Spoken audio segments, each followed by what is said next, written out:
Welcome back to Data and Drams. I'm joined by Angela Dorancio, the Creative Director of Whiskymaking at Compassbox. With a career spanning more than 2 decades at the cutting edge of whisky innovation, Angela has a global reputation for fearless creativity and flavour experimentation.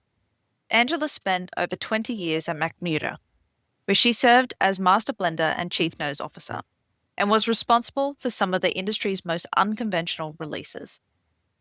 From award-winning green tea finish to Swedish oak on cloudberry wine and Calvados finishes, to Sweden's first smoky whisky. She also helped develop the world's first whisky designed using AI.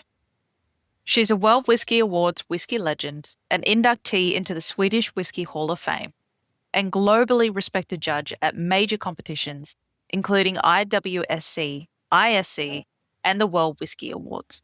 She broke boundaries when she ran the world's largest whisky tasting and has spent her career mentoring and inspiring the next generation of whisky makers.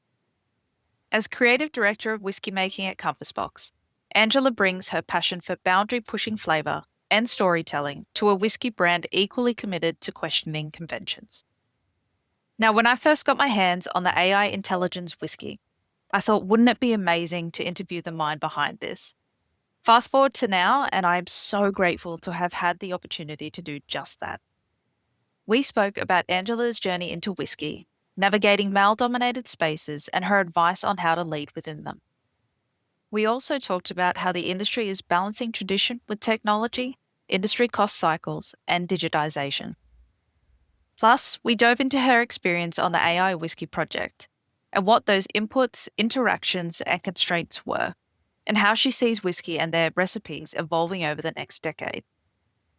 Angela's immersive storytelling was amazing, not to mention a special appearance from her poodle Doris and hearing from other farmyard friends.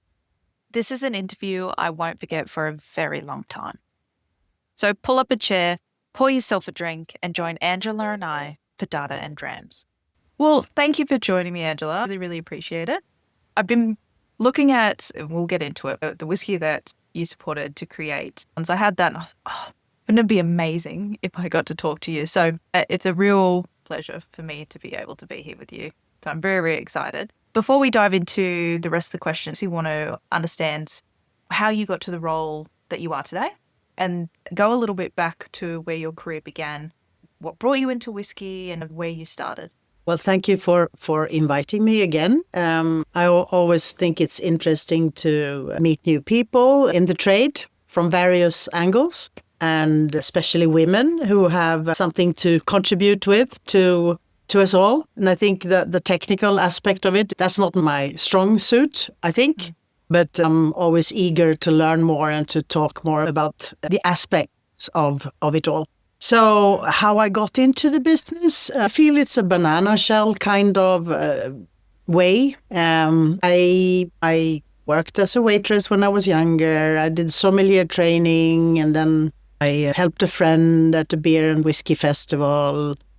He was one of the first importing great whiskey to Sweden. And then I was there and I was asked by a whiskey corporation, one of the bigger brands, if I wanted to do some work for them because they thought it was cool with a lady who knew about whiskey. And I was like, yes, I know a lot about whiskey, which I absolutely did not. And then I, we hit it off, and I sold some bottles at the airport, and they were impressed with that. And then they said, oh, we have a new program here. It's called Brand Ambassador. It's a completely new program. Would you like to become our first? And then I said, yeah, sure. We'll send you to Scotland for training. And when I arrived in Scotland for training, so this was Glenmorangie, and it dawned on me how amazing it was, how beautiful the product was. I think the love and the pride of these people and of how it was made and the whole romantic story around it, which is, of course, also constructed. But I just fell for it all. I thought it was so beautiful and so lovely. And in my youth, I drank some quite horrible shit. The stuff that the guys were saying, "Would you like a whiskey?" Yeah, it's very rock and roll and very cool. So, but that was more like rocket fuel. This was, beautiful and balanced and had a amazing aromatic palette and the whole producing story around it and the pride around it was so compelling.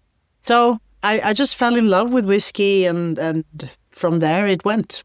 I think it's an amazing way to your story because the fact that you love storytelling so much and also obviously starting in that company that really brought you in. And also just, it's always funny when talking to other women who want to get into whiskey or may have already were introduced by a particular whiskey.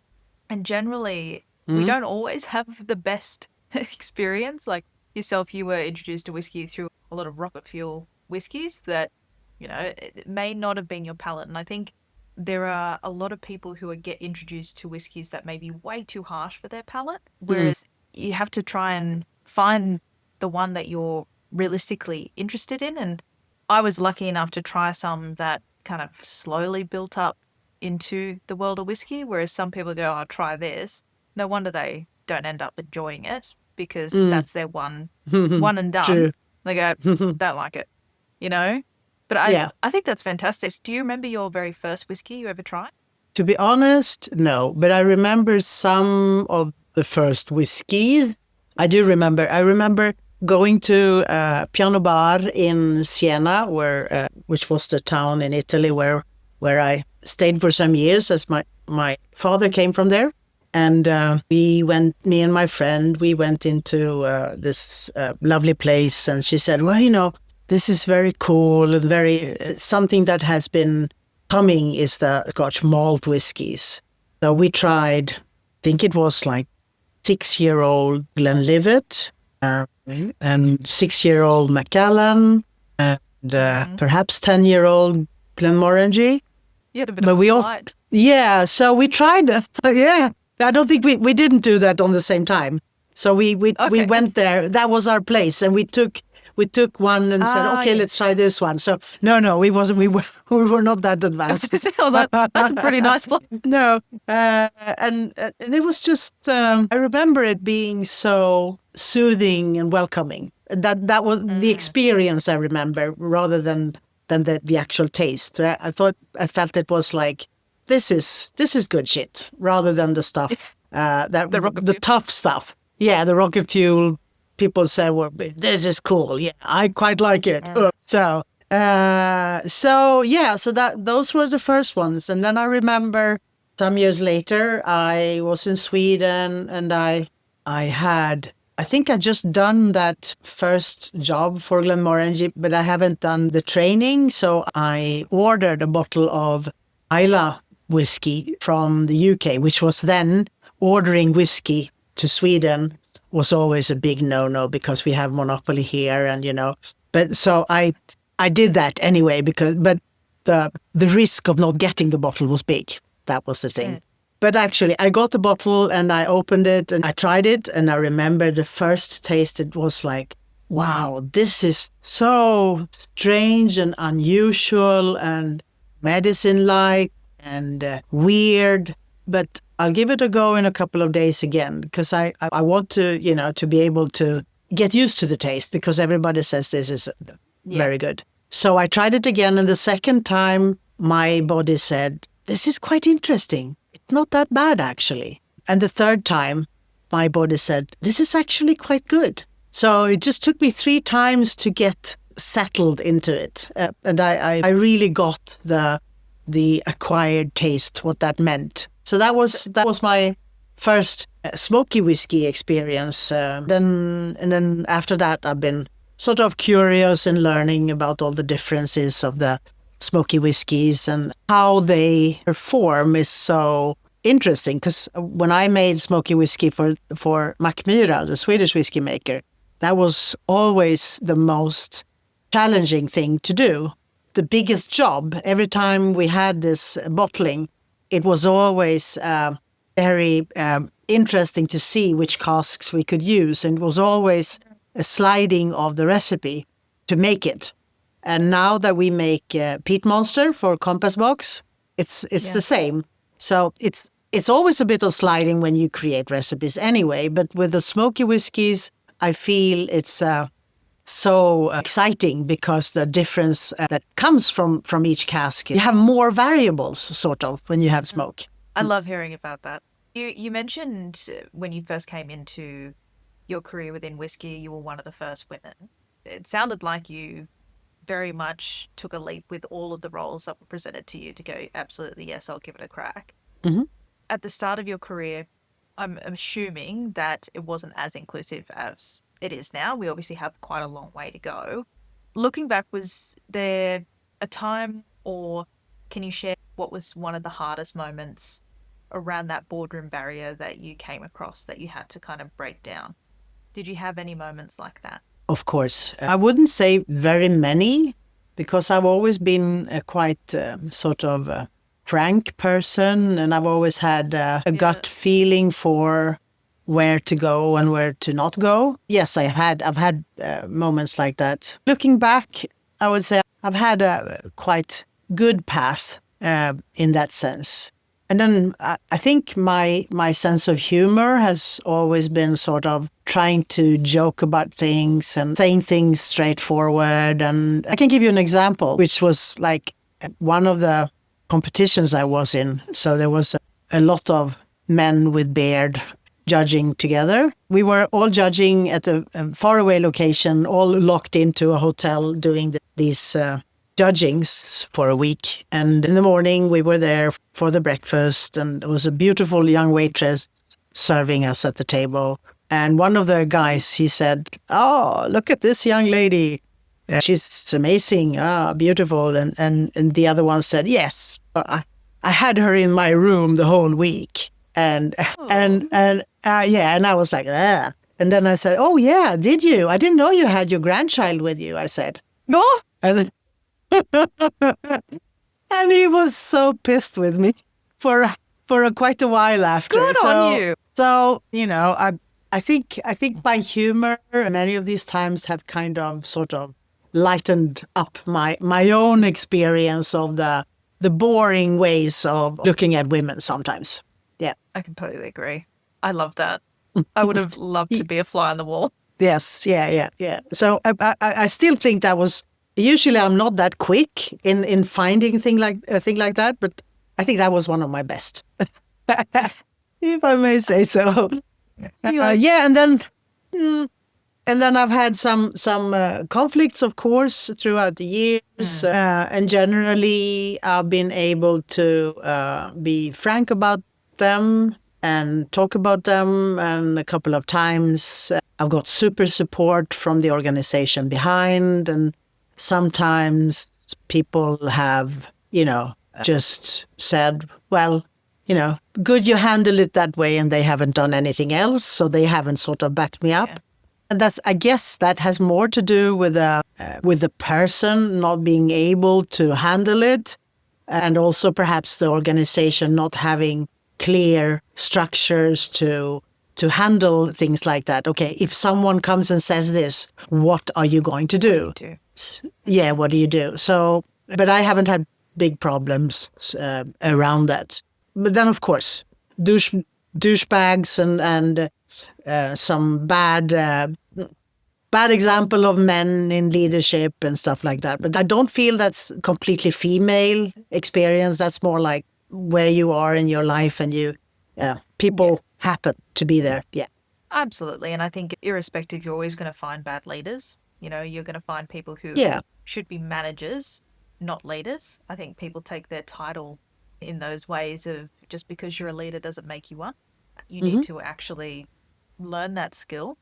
And I have seen and been in situations where leaders don't back someone up, and it is some of their uncomfortableness in being able to mitigate that situation or support, or they may feel it's a reflection on them, and then that's okay. It's obviously a lack of confidence. That's something you need to learn. But as well, in companies, they might not have the structure and the ability to support that person to then support you, which obviously is a ripple effect. Yeah. But it's across the board. Yes. Yeah. Definitely. Based on your journey and some of the examples you provided, for women getting into leadership in the industry now, what do you feel they need to lead in those spaces? Just a very good sense of self, because wherever you're going, if you want to be successful, you have to have a good heart, but also a very good sense of self and a good sense of 100%. what is good for you and what is not good for you. And the higher you climb, the more scary things are going to happen. You're going to have more challenges and people fighting for the roles and so on. And if you don't have a very good sense of self, you are rather going to lose some of it because of that, rather than, the quick fixes or the quick solutions. They're always just works for me, but maybe not for you. So No, I would say a I good sense of completely self agree. is the one. Yeah, that's the one. My own guide has always been, if someone asks me, would you like to do this? If it's really scary, I always feel like if it's also exciting and just a tiny bit more exciting than scary, I'll go for it. And that's my own leading star in everything I do. I love that. I also think if someone's giving you the opportunity, it means that you deserve it and you're ready for that opportunity. And I think a lot of the time people get, as you said, there's the element of being scared, but that's also adrenaline. And if you look into that and go, actually, I'm quite excited, then it's okay to Yeah. jump in. Yeah. Yeah. It's a good measure. I think it's a good measure. Completely agree. Now, I want to go more into the technology. When you first entered the spirits industry, I think the production of whiskey is accelerated so much over the past few years. And it's obviously moved from more of that traditional gut feel of how to produce whiskey and the production of whiskey to now where it's quite heavily informed by data. Where do you see the point or the balance between companies and distilleries looking to advance technology, but also keeping their traditional elements? When you're talking about Scotch, you have a really protective organization, Scotch Whisky Association, who are kind of protecting the values of what has been traditionally Scotch. So if you are in Scotland, you're not allowed to play outside those rules. Whereas if you are a Swedish whiskey maker, which I used to be until some years ago, you have more freedom to play with newer ideas, you could say. Yeah. So I guess as if you're in Scotland, you're quite protected. Obviously, it's fun to play on the border there as a whiskey maker. I think any industry has to renew itself to not become like a parody of itself. So you have to to renew yourself to be fun and interesting. And then to do it just to do it that's not fun either. But so to be curious, inquisitive, and testing out things, I think that's what is needed. And I'm in the right place. Compass Box is absolutely a company like that. So I'm super fortunate. The experience of working with whiskey has to be around where it's going and has to be where it can take us and where it can take the people in the industry and so on. Yeah. What are you seeing with companies? Do you feel that there is a worry that they're going to be left behind because technology is evolving so rapidly? But then, as you mentioned, in Scotland, there are some rigorous kind of frameworks that they have to adhere by. Do you think there's a concern that they're going to be left behind? I don't know. Perhaps. I think the way industry works is everything goes in waves because it's such a heavily cost in investing in whiskey. So you always have to be a magician to know how your whiskey is going to be sold later on. So it's like you invest heavily and then you wait for the whiskey and then bad times come along, such as now, or not as good times. And there you have to rethink, you have to get rid of some costs and you have to think again, perhaps close some stuff. So now that reality is something that people and companies have to be in. And then at the same time, also think about the future, about where to go and okay, so what is Compass Box doing? They're very forward, let's do a bit like Compass Box.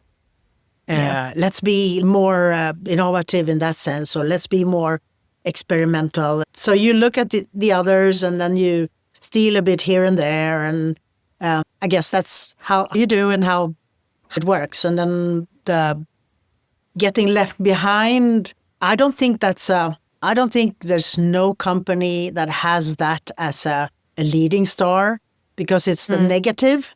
I think you have to be on the positive side where you want to go. Of course, you must have analysts and people who knows where to go, and they probably know where to not go as well. But being left behind, I think it's a scare that is not bringing you anywhere. I completely agree. I see so many articles about it just around, especially technology in the industry. And I think this is where a lot of the scarcity mindset is. It happens with any industry. We're all thinking about the advancement of tech, but that's not what we should be focusing on. We should be focusing around the innovation and what are we going to do with what we have right now. Have you seen any whiskey companies that has been left behind or that are very afraid of that? What I'm hearing, especially from those distilleries who aren't modernizing just more so their production. So even just at a basic level of, we've got a traditional warehouse, and in the warehouse itself, we're still writing notes. We're not digitizing any of our documentation or reporting, or even just putting that somewhere digitally for someone to copy over a recipe, or being able to understand how many casks they have on file. So I'm seeing, especially through discussions from people, Vapor or Proof 8, just around digitizing casks and that kind of modernization piece. I think they're going through a lot of distilleries who are very much we've done this for X amount of years, we're going to keep doing it that way, come hell or high water. But then you have other distilleries who are like, we know that we need to digitize and innovate and get ahead of this because we don't want to be left behind. So you're kind of seeing both. And obviously then you've got the other side of it where companies like Diageo have got all of the resources behind them. And then they're obviously driving those innovation rapidly. And then there's another kind of how we're going to keep up with that. So it's interesting to see the different phases of where everyone is. Right, yeah. Keeping everything non-digitalized that's a very fear-driven way of managing. And perhaps that can work if you are very small. I mean, perhaps that could be a part of the beauty of being small also. Absolutely. I remember when we did I'm sure you're going to ask me about the AI whiskey. That was one of my next questions. Yeah. Yes. But just talking about this, when we got the possibility of working with these AI engineers who crafted the program for us, we were also asked if we later liked it and wanted to purchase it, we could. So then we could use it also for warehousing. So we could sort of put in all our casks and have them, the amount of them, and forecasting and so on. So we could have used that if we wanted. We only wanted this experience, so we didn't. We didn't opt for that. But I guess if you have that experience or that possibility now, you can. And then you have the forecasting of everything that you do, and you have a program who helps you, plan for the future. It sounds like they built a framework for you to be able to have a predictive model. And then you could put various inputs in. Right, yeah. Okay. Yes. So today, I guess those frames are quite public. My guessing is that you could probably do it with Claude today by yourself. But at that time, this was 2017, 18. Yeah. Yes, brand new. And we were selected by Microsoft to do this as a cool project where the consumer could look at AI and see, it's not that scary. It's actually quite fun. Whiskey, wow, that's great. So that's why they invested in us to do this. And it was a really great experience for me. I mean, everybody told me before, like, are you really going to do that as a master blender? They will probably steal your job if you help them. I wanted to ask, one, how the partnership came about, because I know it was with Mackmyra, Microsoft and ThoughtWorks as a bit of a combo. And then from that point, on top of how obviously it came to be, did you get experiences like that from other master blenders or anyone in the industry to be like, whoa, this is a bit too experimental for us? Any of that? Well, it wasn't outspoken, but in a couple of the competitions I went to, the year where we were tailor making the program, I told them about the experience because I was curious about their reaction. And it was actually a big silence. It was like, okay, interesting for you. And then no one said a word. So I think my sensation was that it was too scary. We shouldn't be doing that. We should just be doing, our traditional job. Yes, that was my sensation. You were ahead of the curve considerably when you were doing this. I thought it was fun. And since everybody, speaking to people in the industry, they were saying, no, don't do it. I always feel like when it's like that, I just want to go the other direction just because. And I thought it was interesting because the guys that were doing the programming, they were really nice and they talked about how it worked. And it was, and I'm not a techie person. So for me, it was fun to be around that and learn. And I figured I would meet new people, new kind of people, which was also fun. And actually, when we did the launching tour in Europe after, it was great. We went to Paris, we went to Amsterdam to a tech fair. And, there were like founders of Apple were there talking and we had more people than them. And, so it was like really cool. And all these tech people smoking their joints, listening and tasting. And this was in Amsterdam. So I want to go to that conference. Yeah. That was that's so cool. Yeah. So I think for me, it was really interesting to be in this new environment, whiskey environment, and get the vibes from there, and also learning, that AI for me it became like an amazing tool that I could use, but I was still in charge. It was my taste buds who tasted the recipes that I chose to take out from that batch of thousands of recipes that it suggested. And then we did iterations where we adjusted, and then more recipes came out. And then you tweaked the prompt. Well, can you talk me through how you obviously got there? So were you providing specific business requirements and the engineers would take that, put it into the model, and then understand what came back, and then from there you would support them in kind of tweaking what the output was, and then you would kind of then test it? Yeah. So first of all, they told us about how it would work. So we had to kind of give them all our secrets. So we had to give them all the parameters. Of course, we wrote agreements and so on. We gave them the parameters that we had, which were like all types of casks, all ages of casks, all sizes of casks, all warehouses, all types of whiskey distillations. So elegant, pre-stored, smoky, extra smoky, and then all the wine finishes, first fill, second fill, refill, and so on. And then we also gave them all the medals that these approximately 80 whiskeys that we had released throughout the years up until that date, that they had gained. So all the medals and recognitions. And then consumer tastings, consumer reviews. That's a lot of data. Yes, yeah. So all that was put into the system, and then it was rated. So we had to choose which of all these parameters were the most important ones, so that the system could discriminate and choose and do all the intelligent part of it. Yeah. And then it spitted out a few hundred recipes, which in the first iteration were completely off, because there were like, let's say we had 100 casks in one recipe with very, very little of each cask. Let's say, I think we wanted to do 5,000 bottles in the first edition because we didn't know how it was going to go. If you do 5,000 bottles, you can't have that many Usually you have up to, I don't know, 10 type of casks in a recipe. Okay, let's say 20. If you have a big bottling, yes, you can have more.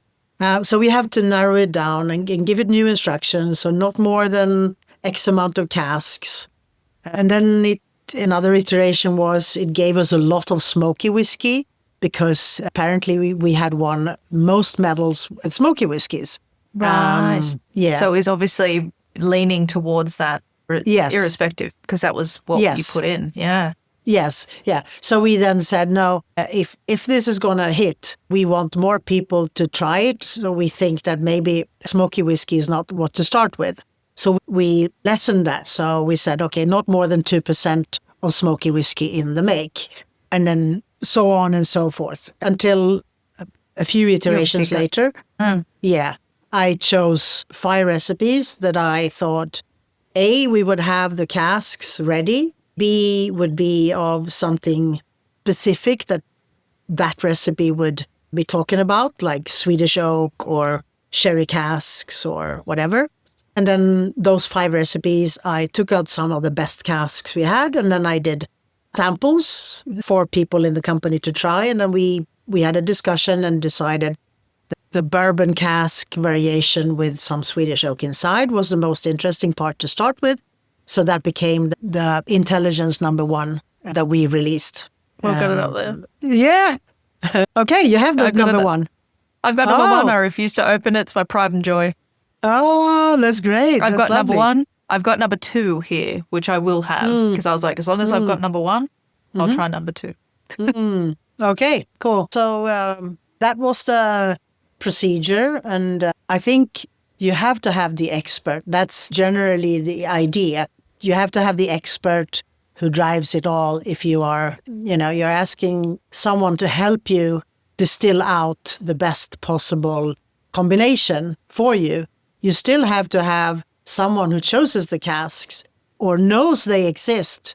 For example, I was asked by a company in India a couple of years later when I had already left Mackmyra. I was doing my own contract thing. And they said, okay, we know that you have done an AI whiskey. Can you do one for us? And I said, okay, how much whiskey have you done before? And they say, well, we have 3 bottlings. We have lots of other spirit, but we have three main bottlings that we are selling that someone helped us, develop some years ago.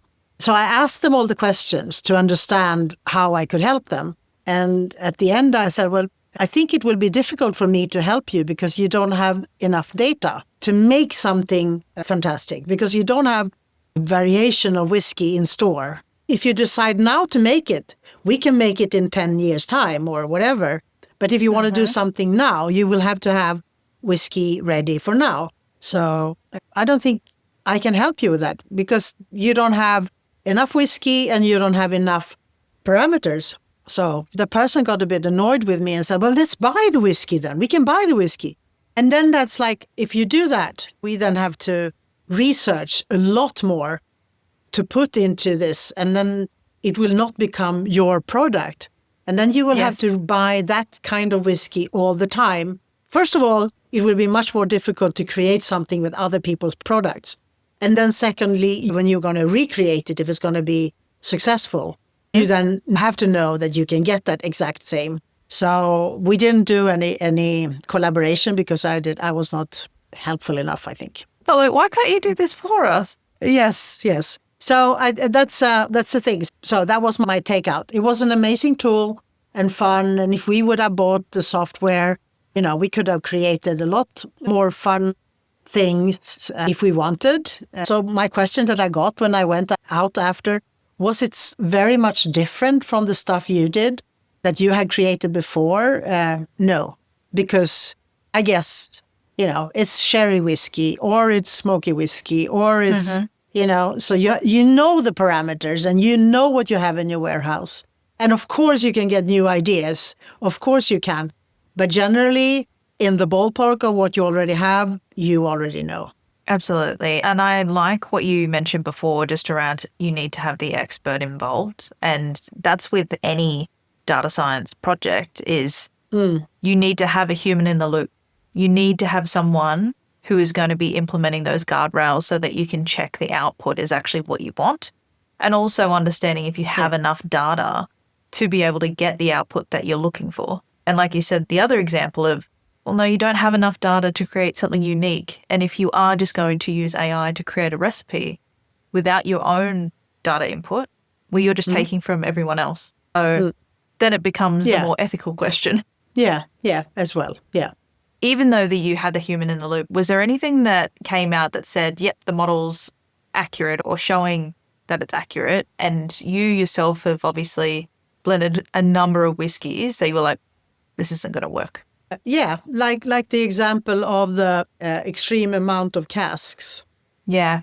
That was one of those examples, that having 100 casks for a small bottling becomes, it's not going to work. It's not going to work. I mean, if you do a one-to-one bottle, like you have a bottle that you are going to, send out to auction, and you have a bunch of samples in your blending room, well, that's fine.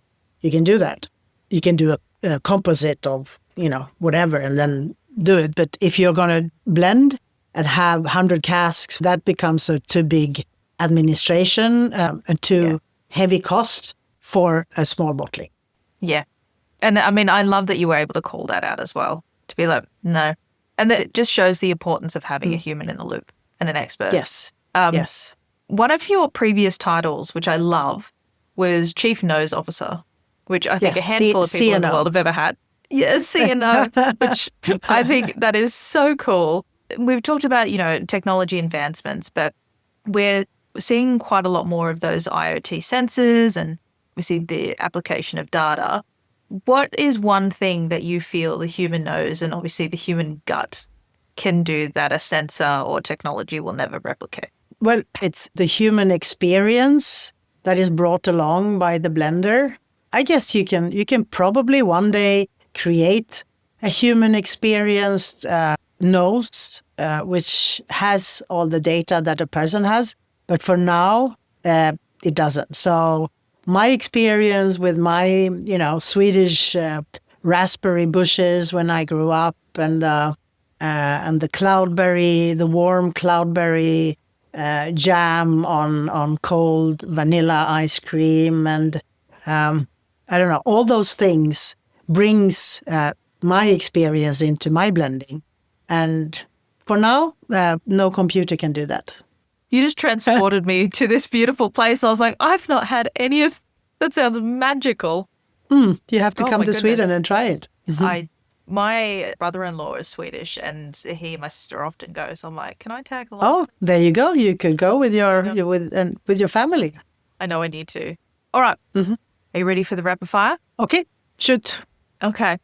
What is the strangest scent you've ever detected when you're blending?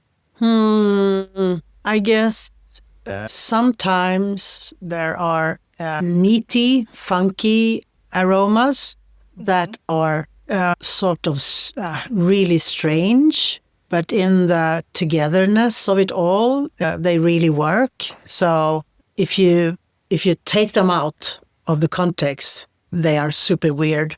But with the whole structure of the wood and perhaps a little bit of smoke and whatever in there, they actually contribute to the whole. Yeah. So maybe that wasn't the strangest thing. Sometimes you can have amazing bonfire, like Palo Santo aromatics in the nose that are like, how can it be this perfumey? And then it's like, yeah, exactly. That's like, who created you? But of course, if I would be a chemist, the chemist would say, oh, it's because it has this and this, smelling particle. this, it's this chemical compound. Exactly. Yes. Next question. Okay. A room full of data scientists or a room full of traditional whiskey critics? Okay. So that's in Swedish we say pest or cholera. Yeah. So like that's probably another word in English. Anyway, so that's horrible or horrible, both of them. Yes. The lesser of two evils. Yeah. Okay. So I would say Well, the whiskey critics, I've had so many. So I would say data, room full of data people. Okay. Yeah. I like that. If you could have a dram with any historical figure, who is it and what would you be pouring? Who is it and what would I be pouring? I think Marty Feldman would be great Okay. to have a whiskey with. He was such a crazy person. Or someone in the Monty Pythons, perhaps. That would be very cool. Yeah. Who would it be otherwise? It could be, I don't know, some of these amazing movie star legends, Sasa Gabor or Greta Garbo, or one of these fantastic legends. Yeah, Greta Garbo. I would have loved to have a dram with her. Yeah, that would be so cool. What is a whiskey myth you wish would disappear? Yeah, I think most of the myths are not the same as they used to be when I started, at least. I mean, the one with the magical water source giving the magical taste to the whiskey. I guess in your experience, do you think that water has a big element to whiskey taste in the end? It has some influence. I mean, just check out if you make whiskey with soft water or if you make it with hard water. You get a little bit of difference, definitely. But then today, everybody uses mostly not distilled water, but osmosis water, which is the cleanest you can get. So I guess the small producer probably can use that if it still is, connecting to their production. But otherwise, that's a myth that it's a bit of, you don't have to have that anymore. Yeah. But other than that, I don't know any more myths that are, I think they've been debunked. I think modern whiskey making and internet and all the world is heavily filled with experts. There's so many whiskey experts, but they know a lot about whiskey. So they have a lot of knowledge, especially technical people who are like engineers who are going into whiskey. They like to take out every particle and learn about them for their own, nerdy knowledge. So I think those people have already debunked everything. Yeah. Most of it. Very true. 100%. All right. That finishes the rapid fire. Okay. Now I want to go into the future. How do you see whiskies evolving and their recipes evolving over the next decade? I think it's going to be more about the experience of the one who's drinking it that is going to be pointing towards. I think it's going to be more about storytelling and experience and hopefully, new fun learnings leading to amazing new whiskies that we don't know about yet, but you never know. That leads me into my next question. Your current role at the moment is creative director at the Compass Box, which is amazing. I've got Hedonism right here, which is delicious, beautiful. It is incredible. With that latest edition and looking at that and obviously your role currently, how are you leveraging your history with the experimentation and the innovation that you really love to Compass Box now? Well, it's an interesting play with, I would like to do that. You're not allowed to do that. I would like to do that. You're not allowed to do that. So I guess it's a bit of checking out where the boundaries can go and then, trying out some parts of it. So I guess the freedom I had at Mackmyra in Scotland, I don't have. But I have 50,000 casks at my disposal that we own. And I have possibilities to play with them, and DNA of Compass Box of doing really great things and, great whiskies and on the edge of what's possible. I think that's a very good start for me. I love when you go onto the website, you can download the tasting notes and obviously my little nerdy brain is like, so it's got so much there. What was the favorite or the most interesting part about the latest edition for you? Well, first of all, I had never worked with grain whiskey before, so that was a challenge in per se, because grain whiskey is so much more subtle. So you really have to, first of all, you have to try it out a lot to learn. Okay, how's the whiskey on the first fill bourbon casks that we have filled from Angel's Envy? How are those casks performing? What are the tops and the downs, and which are the most beautiful notes, and which are the least expressive ones? So you kind of have to go into each hole and learn how they perform, and then you can start to put them together, and then you can say, okay, this is what's possible, and then you go iterate and test it out from there. But I think the refill sherry casks, the beauty of them, the Port Dundas, which were from '95, they were amazing. Yeah. And just to let them shine in this whole bottling was fantastic to see how it went. And I'm super happy that it became so clean and expressive at the same time. So really sort of smooth and silky and all these exciting cafe latte aromatics like a milk chocolate, and just in a very, very, very subtle way. I just love that. I find it beautiful, and it's one of those ones that you can just sip on all night, and it's so smooth. And I also love the fact that this particular one, there were so many women in leadership in the creation of it, and obviously that was part of the marketing. I thought it was a really cool expression to come out. Thank you. To close, we've talked about where you started, your trajectory in Mackmyra, and obviously the Compass Box and everything in between. Given your experience and your want for innovation and new things and trying new things, what are you most excited about next in either your career or what you're seeing in the industry? Oh, I think it's going to be interesting to see the new guys doing, their experiments and their stuff coming out. I think that's interesting. But for me, myself, I'm just curious of creating new, amazing things for myself. I think I've got a Scotch-American project going on right now, which is going to come out next year, which is really fun.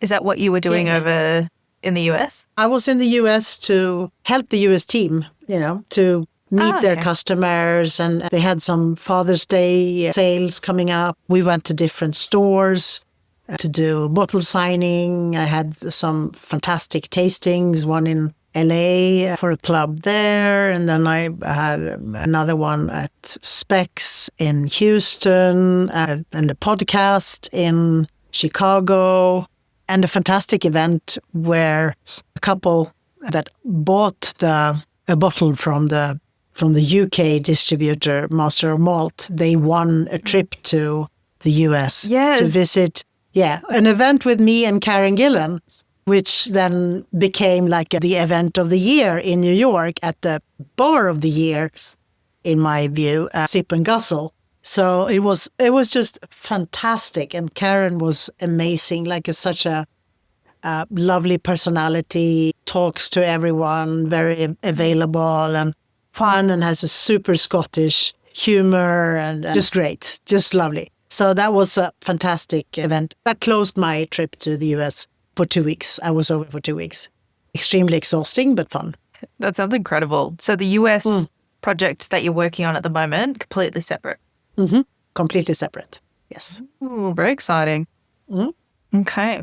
We'll see what happens there. Appreciate it. Thank you for taking the time to join me today. Thank you, Sarah. Thank you for inviting me and all the questions. And has been lovely talking to you about all these things. I've had the best time. And that's it for today's episode of Data and Drams. If you loved this episode, I'd be thrilled if you took a moment to leave a rating and review. You can also connect with me on Instagram and LinkedIn for my latest whiskey recommendations and where I share more about the technology behind your favourite bottles. See you next time as we dive into another amazing career journey and hear more about the data behind the dram.